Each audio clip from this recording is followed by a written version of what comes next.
Advance and be recognized, everyone, and welcome to the Sitrep podcast, your forward operations space for all things military and historical wargaming. I am your host, Iraqi Jim, and today we're taking a look at some modern-era miniature wargaming with the Battle of 73 Easting, fought between units of the United States Army and the Iraqi Republican Guard during the Gulf War of 1991. The system we'll be using is 7 Days to the River Rhine by Great Escape Games. Normally written for hypothetical Cold War gone hot scenarios in the 1980s, but as you probably know by watching our channel, we often use it for historical scenarios as well. So everyone here probably knows the story behind the Gulf War. After 38 days of coalition bombing, General Schwarzkopf kicked off ground operations against Iraqi forces occupying Kuwait. This was his so-called Hail Mary, a left hook single envelopment far to the west of the main Iraqi defenses. Cutting north into Iraq, these divisions then pivoted right to take the enemy in the flank. However, this penetration would soon run afoul of Iraqi operational reserves, namely the so-called Republican Guard.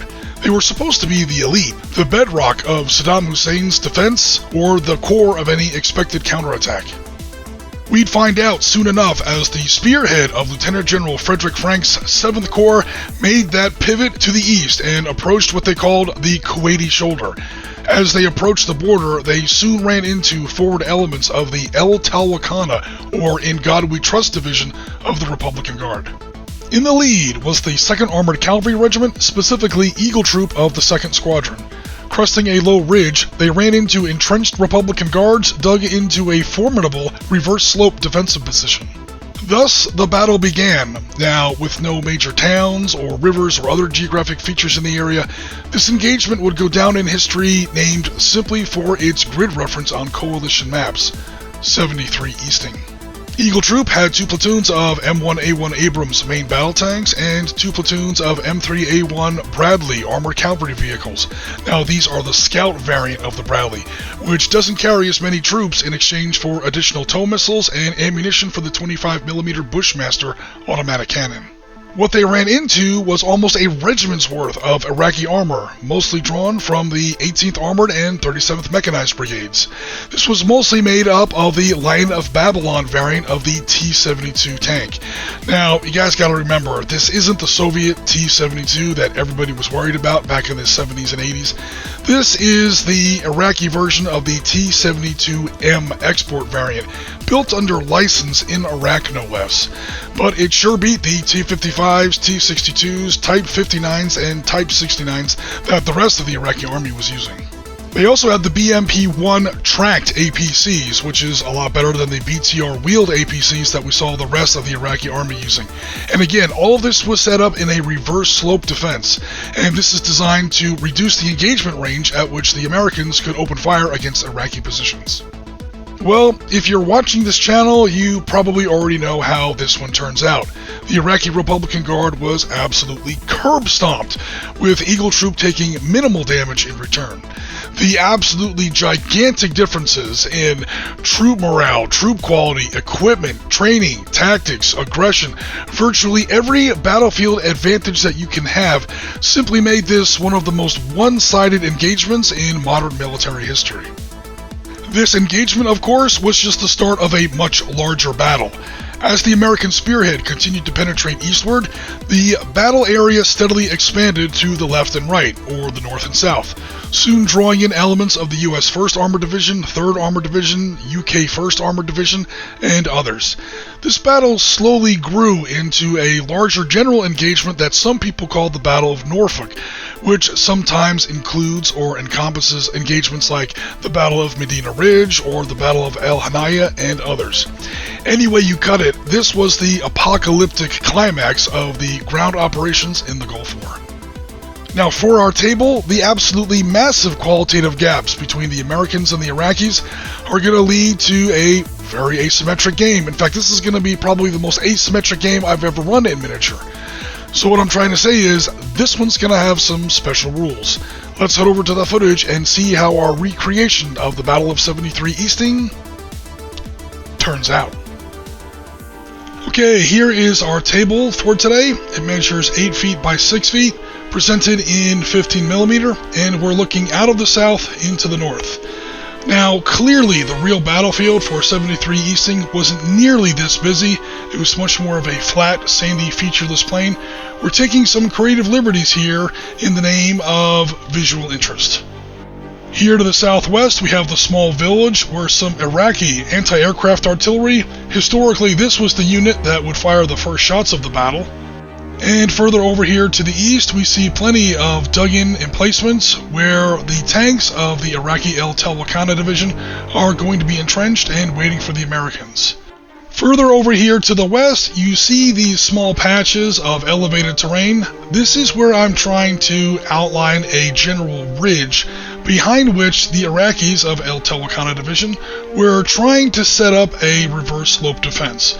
So here's the general ridge line, and here's where the Americans are entering in from the western end of the table, and there are no direct lines of sight between their table edge into any of these positions deeper into the belt of Iraqi defenses.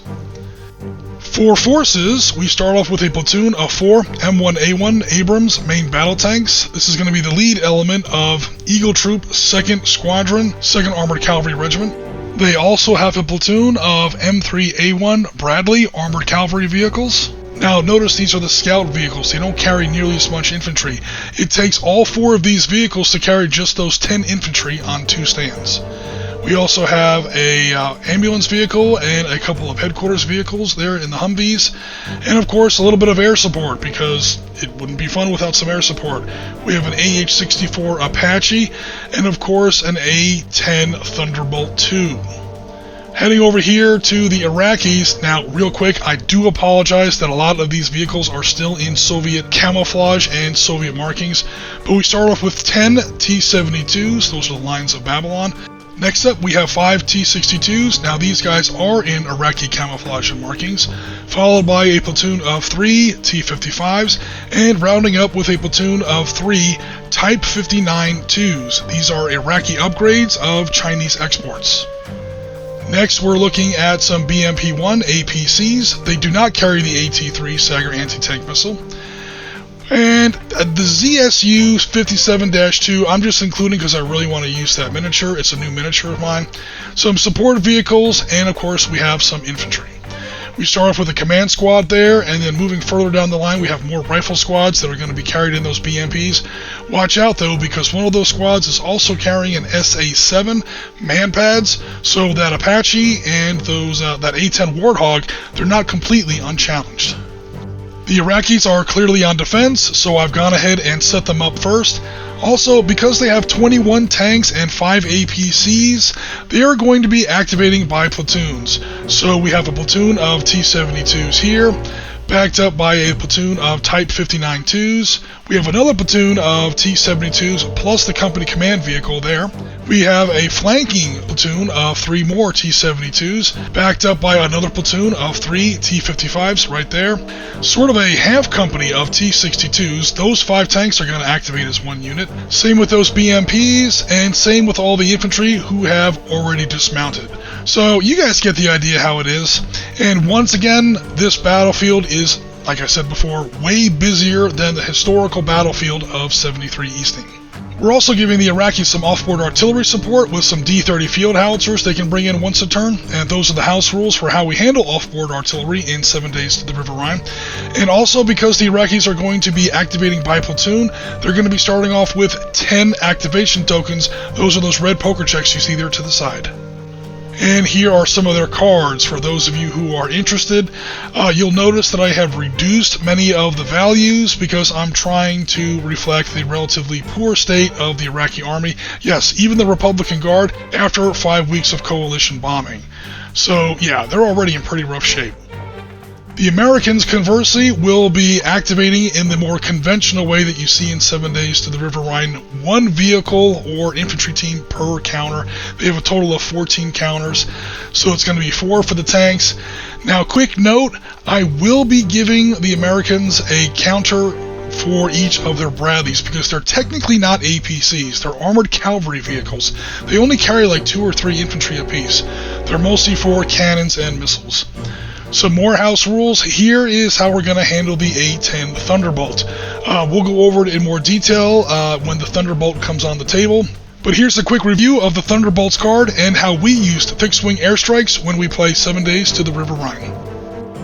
Alright, let's not waste any more time. Let's go ahead and kick this big. The Americans are clearly the attackers in this scenario, so they start off with the initiative, and I'm going to begin by bringing on some M1 Abrams. Now, because this scenario is so wildly one-sided, and because I'm using so many experimental and house rules, I'm running this one solitaire. I'm running it kind of in the lab setting, and I'm going to be speed running it. So rather than spend my activation tokens one at a time, you see where I'm spending 4 all at once to get all of these Abrams in this first platoon on the table. Now, don't worry, I'm going to be giving the Iraqis plenty of chances to react, but for now, you can see where the Abrams are on the high ground. They can see over those lower elevation patches, plenty of lines of sight. Long story short, take your first shot. The Iraqis are not putting up with this. They are going to try to react with all 3 of their T-72 platoons. So you see that one red counter there? They're going to try to react with that platoon of T-72s, that red counter for those 4 T-72s in the center, and that red counter for those 3 T-72s on the other flank. Now, they have to each roll a 3-up on a D6 to see if they react. So far we have 1 success and then a 6. Not only did he succeed, he stole initiative from the Americans. So these 3 T-72s will be firing. Those 4 T-72s in the center will definitely be firing. In fact, that's Major Mohammed. He was the actual commander of this force. He must have drank his coffee this morning because he has snatched initiative away from the Americans. Those last 3, however, they didn't see it coming. Alright, so we have 7 T-72s that are going to be firing before the Americans can fire. They have a 6-up to hit, but the Americans are moving because they're interrupting their action. So now they need a 7. So looks like they've got 3 hits out of their 7 shots. So 3 of those M1s have now actually been hit. Now to penetrate, and this is where it gets tough. With a penetration of 10 against an armor value of 19, you figure out the math. Yeah, they are going to need to roll a 10. And yeah, they came close with that 8, but none of those rounds actually penetrated. However, those 3 M1s were hit. They do suffer those white morale tokens. They do take some damage. The crews are a little bit rattled. Okay, now the Americans finally get to finish their turn. Normally M1s require only a 4+ to hit. However, they are firing at Iraqis under protective cover. So this isn't the normal concealment rule that they get to ignore because of their thermal sights. We are going to require a 5+ for these Americans to hit. And 3 of them have been hit and took those white morale tokens. They're going to need a 6 to hit. But even with those penalties, looks like 3 out of the 4 Abrams have scored hits. Now we do penetration. So how we do penetration is you roll a d10, you add your gun's power to that result, and that total has to exceed the enemy's armor facing. So with a firepower of 11 and a target of 15, the Americans basically have to beat a 4. So they've scored 3 penetrations. Long story short, take your second shot. We are looking at 3 smoked T-72s. We're going to go ahead and get burn markers on our 3 amigos there. And last but not least, we're also going to roll to see if any of these tanks explode. A Warsaw Pact tank explodes on a 4+, so that turret goes flying. Now, it won't really matter in this case, but in other cases, when you have friendly dismounted infantry too close to one of your exploding tanks, it can negatively affect the rest of your force. Alright, I have switched the camera over to the south side of the table looking north. This way the battle's geography makes a little bit more sense if you're trying to track it versus history. But do remember that with that 6 on the reaction roll, the Iraqis have stolen initiative from the Americans. So it's now the Iraqis' turn. And what they're going to do is they're going to activate that 5 tank element of T-62s, move them forward roughly into that gap there, and then open fire on the American Abrams that have so far revealed themselves on the table. Now, of course, the Americans are going to try to react in turn. But first, we're going to spend our 1 activation token to activate all 5 of those T-62s. Again, we're doing the Iraqis by platoons. They're considered fast MBTs, so they have a movement rate of 12 inches. I've pre-measured it now. Let's go ahead and get them moved forward. Getting a little bit of a Team Yankee parking lot here, but that's probably my fault for putting, over 30 armored vehicles on the table. keep the activation token with them so we keep track of what's going on. And now the Americans are going to try to react. Now, we have to be careful here because the Americans have already acted. That's going to affect their chances, and 3 of them have been hit. And that's going to also affect some of their chances because not all of them were hit. So they start off on a 3+. They all need at least a 4+, so the first one made it. And now the other 2 are actually going to need 5-ups because not only have they acted, they've also been hit. But holy hell, look at that roll. Not only did all 3 of them react, but they have now re-stolen initiative from the Iraqis. So all 4 of those tanks will be firing. I will have to add a second blue token on them though. But all 4 of them will be firing before those T-62s can fire. Alright, so let's go ahead and get this started. Let's keep track of our activation tokens. So I'm going to go ahead and put those additional blue markers under these Abrams. And now let's get back to the Americans' chance to hit. Again, 4 up. These T-62s are not in improved positions. However, this is their second action, so I have to add 1 for that, and for 3 of them, they've also been hit. So the first one's going to need a 5, looks like he just scored a hit, and the other 3 are actually going to need 6s to hit on D10s. So that's going to be a miss, that's going to be a hit, and that's going to be a hit. So I have a total of 3 hits on those M1s against those T-62s. Now, to penetrate, they need to beat a 3 because T-62 armor is even worse than T-72 armor. Beats a 3, penetrate, beats a 3, penetrate, beats a 3, penetrate. Yeah, that's going to be 3 more Iraqi tanks up in flames. Let's go ahead and see if any of these puppies explode. Looks like does not explode, does not explode, does explode. Alright, so we have now marked them with smoke markers and knocked the turret off the one that exploded. That's the end of that. Now, those 2 T-62s that are still breathing do get to finish their turn and shoot back at the Americans. And, oh wow, look at those rolls. The Iraqis are living up to the history, folks. What do you want me to say? Now, with those double 6s that we saw on the previous American reaction roll, the Americans have re-stolen initiative back from the Iraqis. It's the American turn again. They're going to spend an activation token and, yeah, bring in their AH-64 Apache helicopter gunship, because of course they are. With a single activation token, I can bring it anywhere within 12 inches of a friendly table edge. Now, this does potentially trigger reactions from that 23-2 there, that ZSU 57-2 there, and our friendly neighborhood manpads SA7. So first we'll roll for the 23-2 there. He does react with a 5. We'll roll for the 57-2 anti-aircraft vehicle. He reacts, and with a 6, he re-steals initiative from the Americans. Wow, both sides really want this battle, I guess. And the SA7 guy was on a cigarette break. He didn't see anything coming. Alright, so the 57-2 needs a 7-up to hit. He scores with a 10. Alright, so now we're going to roll on the helicopter effect table. The helicopter completes its attack, but it is so badly damaged it is removed from the game. So what the Apache is going to do is he gets to complete its attack. He's going to put a Hellfire into that 23-2 to clear the way for the A-10 Warthog that's probably coming on right after that. Alright, so I need a 3-up to hit with my Hellfire. A 4, I do hit. We're not even going to bother figuring out the armor penetration. It's not even an armored target. It's smoked. And then, unfortunately, the Apache is RTB, man. He is smoking out of the tail rotor somewhere, and he's out of the battle.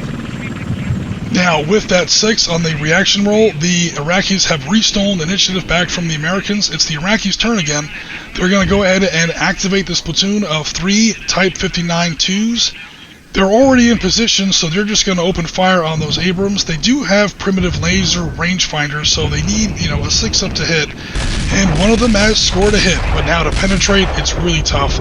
Spoilers, the Iraqis aren't going to make it, and then they're going to voluntarily pass their initiative over to the Americans.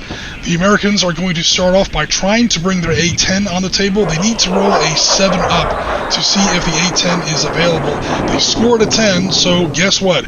Here comes Mr. A-10 Warthog flying high over the battlefield, and oh, there's just a target-rich environment. What do I kill first? Man, I can either fire Mavericks or chain guns, but we're going to do the chain guns. Now, to be fair, this is why the Iraqis saved 2 of their activation tokens, because they knew the A-10 was coming in, and they wanted to save something for air defense. This time, the ZSU 57-2 fails. The last hope comes down to the Manpads guy. Can he roll a 4-up to... Yes, he does not only succeed in reacting, but then he steals initiative back from the Americans. Now, he needs a 9-up for a fixed-wing aircraft, make that a 10-up because this is his second action of the turn. Yeah, he doesn't make it even close. That missile goes flying, Lord knows where. It's off in orbit around Saturn someplace. Long story short, take your third shot. The A-10 Warthog is clear, because not only has all the Iraqi air defense missed, but they've used up all their activation tokens now, so it actually doesn't matter that they have stolen initiative from the Americans. They have no activation tokens. So the A-10 is going to use his autocannon. He is a gun power of 6, a 6-up to hit, and he gets to target all vehicles within a 12-inch strafe line. Hey. Did you hear something? No.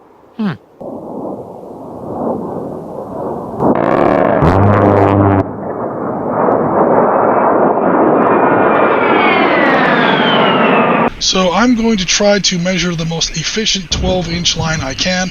Looks like I can get 1 Type 59 and 3 T-72s, so I will set up my A-10 thus, and now start rolling my autocannon. Let's do the bird. So autocannons, you always get 2 chances to score a hit. So when you roll twice, you can't score 2 hits, but you get 2 chances to score a hit. That first Type 59 is hit. That first T-72 has also been hit. Again, that only counts as 1 hit. Same with the second T-72, that only counts as 1 hit, but you do get 2 chances.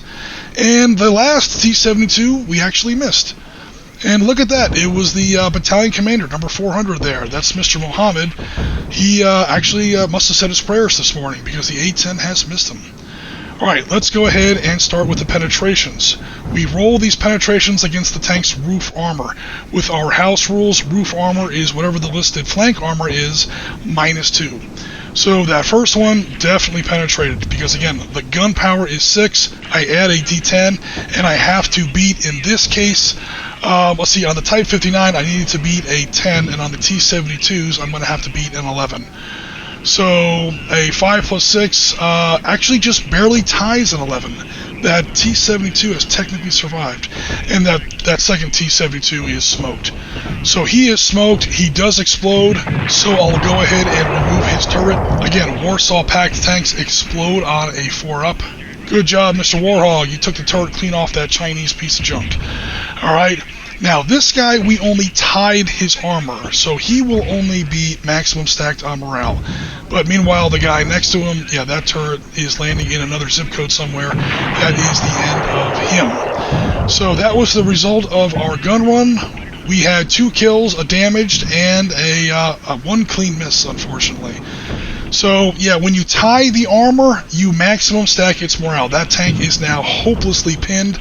It's going to be like +4 to do everything on difficulty. And the A-10 is off the table, at least for now. He'll be back. Unlike our AH-64 here, unfortunately, who, again, was damaged to the point where he will no longer be in the game. The Americans only have 4 activation tokens left, but they're free and clear. The Iraqis have no activation tokens left. So the first thing I'm going to do is bring in my ambulance unit, believe it or not. Now this is another house rule that we bring into 7 days to the River Rhine. Here's how it works on the card. Basically, it's a modification of the battle group morale check rule. He can roll to remove morale tokens from any unit within 12 inches. With a 3, he has barely succeeded. So I'm going to go ahead and take this 1 morale token, that's the white token, off of that damaged M1 Abrams. So one of the crew members in there was probably slightly damaged. He's now good to go, and that tank is back to 100% fighting stats. Still 2 morale tokens over there, however. Okay, I'm going to go ahead and round out the end of the American turn by spending their last 3 activation tokens here in the village. And what that's going to do is bring in 3 of their M3 Armored Cavalry vehicles. There are 4 in the platoon. I can't bring in all 4 though, because again, I only have 3 activation tokens left. I do make sure that one of them, however, is my platoon leader. There he is popping out of the turret. Now I got to be really careful how I position these, because vehicles like this that carry guided missiles cannot fire guided missiles and move in the same activation. So they can't fire now. I have to pre-position them for the beginning of American turn 2. Again, we're at the very end of turn 1. The Americans start off as the attacker on turn 2, so I want to leave them in position. Speaking of which, here we are at the beginning of American turn 2. I'm going to start off right on the bat with these 3 activation tokens to fire tow missiles out of those 3 pre-positioned Bradleys. One thing to notice, the Americans have also popped their infantry out of their vehicles. You see the infantry stand there, so keep an eye on that. I probably should have done that at the end of last turn, but we've taken care of it now. To be fair, these 2 surviving T-62s do have a partial line of sight on the Bradleys as the Bradleys prepare to fire tow missiles. You have to have line of sight on the unit against which you're reacting, and then of course you also have to make the roll. They make the roll quite easily with a 5, so they will now get a shot. They normally need 6 ups, however, the Bradleys are under partial cover, so they will now need 7 ups. Those T-62s do not have thermal sights. So 7s on 2 T-62s, and they have another glorious Iraqi roll there, which is actually a huge sigh of relief, because one of those T-62s puts a 115mm smoothbore round through those Bradleys. Those Bradleys do not shrug off fire like Abrams do, trust me. So here come the tows. The tows need a 3-up to hit, and actually looks like one of them has missed. Okay, but the other 2 have hit, and now we come to penetration, which is kind of a joke. I mean, tow missiles versus T-62s, you do the math. Penetration is a 12, armor is a 14, so 2 hits. I basically need to beat a 2 to penetrate the armor.